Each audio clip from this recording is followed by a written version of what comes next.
Have you ever sat down to make a card and thought, I need a layout that works every single time?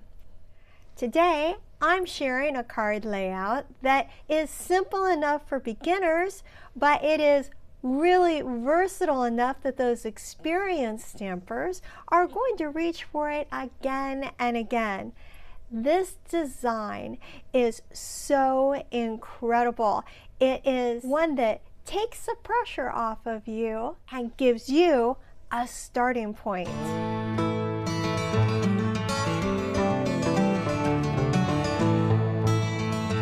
Hi, I'm Julia with Julia Sue's Stamping. I'm so glad you're here to spend a little bit of crafty time with me. Thank you. So if you're watching the premiere, please hop over into the live chat. Let me know that you're here. I'd love to say hi. And if you are watching the replay, please leave me a comment. As soon as YouTube lets me know that you've left your comment, I promise that I'll respond. If this is your first time to the channel, then welcome. And if you've been here before, welcome back. This is such a fantastic layout. You are going to want to keep this in your back pocket for those times when you want something that really looks unique and makes people go, this is super cool. Thank you for giving me this card. That's what this card is like. Just wait until how easily you see this comes together. And don't worry, I have a free downloadable PDF tutorial for you listed on my blog. The link is down in the description, so please be sure you check it out. All right, without anything further, I think we should get started. How about you? Let's go. I cased this card, I'm doing it a little differently, my style, from Laura Beecham. I have a piece of cardstock that has been cut to be 4 1/4, 5 1/4 by 4. I'm going to take some post-it note tape and I'm putting it on the sides after I put it onto my grid paper so that it doesn't move for right now, okay? Then I'm going to mark with a pen where about 5/8 or so inches is. Each one of these is a 1/4 inch. So I'm going to do a 1/4 inch and a second 1/4 inch, make a 1/2 inch, and then I'm marking on here about the middle of where the third one is, so that I've got that as my little guide here, a little bit here, and I'm going to do the same thing on this side too. So I have 4 little spots marked on here. I'll bring that in so you can see it. Okay, so the next thing I'm going to do is I'm going to mark the center area here of the card. And I'm marking where the 1/2 is on my grid paper as well. So I'll move this over and I can mark it here. 1, 2, 3, 4, 5, 6, 7, 8. That should be about a 1/2 as well. And then it's going to be going in about 1 3/8 from each side. So got 1, 2, 3, 4. That's 1 inch, and then 1/4 there. Okay, so I'm marking it a little bit differently.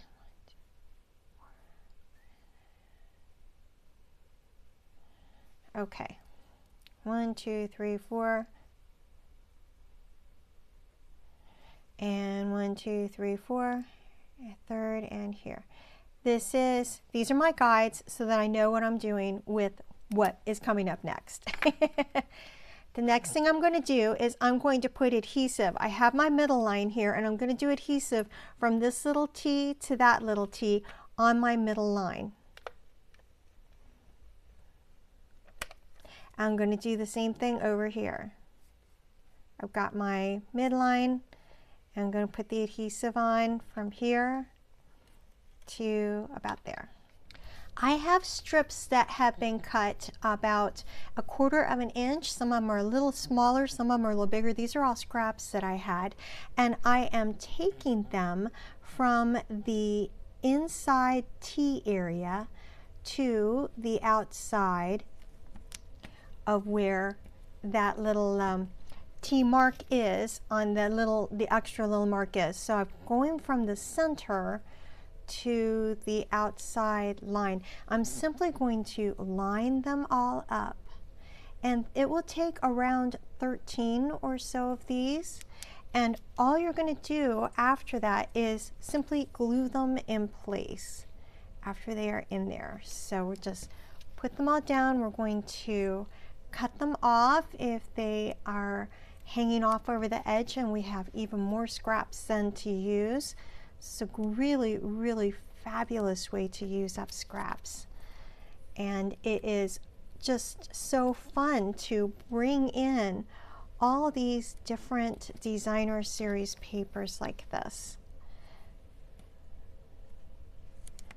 And we're going to bring them down over here as well.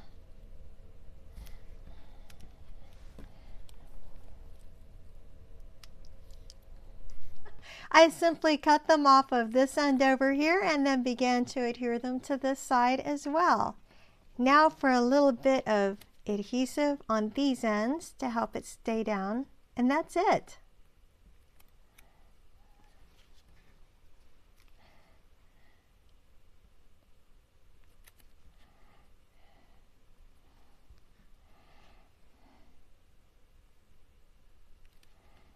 And now I'm going to trim off the excess little strips.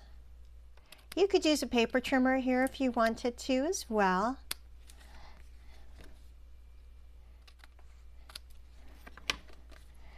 And there, now, doesn't that look like a hot mess? Don't worry, we have more to come. I have a usual card base. It's been 5.5 by 8.5, scored and now folded with the bone folder to make sure it's nice and tight. This is just a regular piece of basic white. I'm going to go ahead and adhere this fun pattern paper now onto this card base with dimensionals. Help give it some fun lift. And now that the backings are off, I'm going to put it onto the card front. Getting ready to finish everything off, I have a little piece of basic white cardstock that has been cut to be 2.5 inches by 4. Then I put some of the designer series paper from the Homemade Sweetness pack inside that, cut just an 1/8 inch smaller, and then top that with some more of that designer series paper.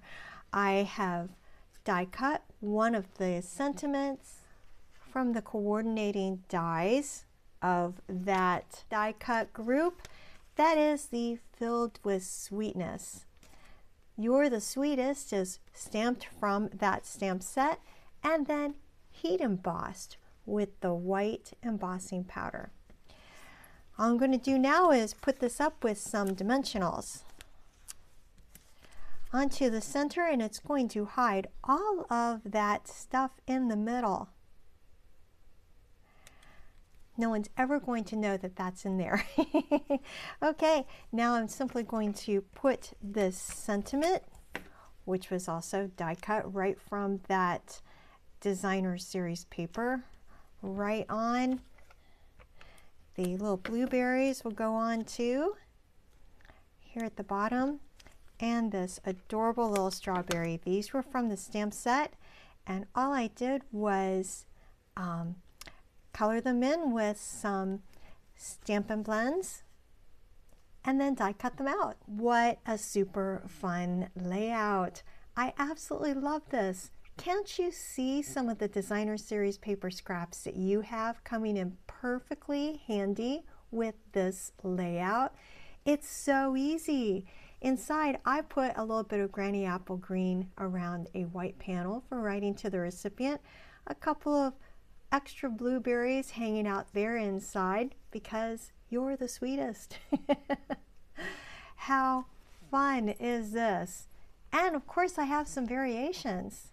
This one is with the Perennial Lavender Designer Series paper. I did the cutouts, I did some dies with the what is that, Cute as a Bug Designer Series paper because the colors all coordinate. This is from the Notes and Totes stamp set. Lots of rhinestones on there because I have them, so why not use them? And inside I've got designer series paper around the area where I'll write to the recipient. How cute!